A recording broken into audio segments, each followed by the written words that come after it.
যারা মানুষের সামনে পেছনে নিন্দা করে, মানুষকে ছোট করে, এইটা আজ বেশি সাংবাদিকদের ভেতরে। মানুষকে ছোট করার জন্য ওরা উঠে পড়ে লাগে। অথচ নুন অল কলামি ওয়া মা ইয়াসতুরুন, আল্লাহ বলছেন কলমের কসম, এই কলম দিয়ে সাংবাদিকরা যেটা লেখে ওই লিখিত জিনিসেরও কসম। উল্টা পাল্টা লিখে যাবেন, একজন মানুষ কালার হয়ে যাবে, আপনি মনে করছেন মাপ পাবেন? জীবনেও না।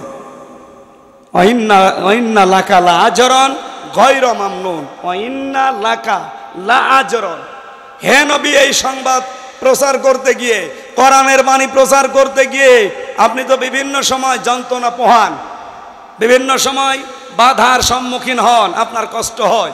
আমি আল্লাহ বলছিলাম আজরন, অবশ্যই পুরস্কার দেব, গায়রা মামনুন, চিরস্থায়ী নিরবিচ্ছিন্ন পুরস্কার।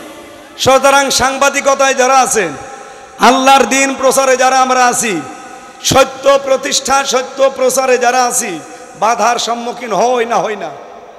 ওয়াইলুন দিয়েছেন আল্লাহ, ধ্বংস, সাবধান, দুর্ভোগ, চিরস্থায়ীভাবে বরবাদ হয়ে যাবে লিকুল্লি, প্রত্যেকটি মানুষ, হমাজাতিল লোমাজা।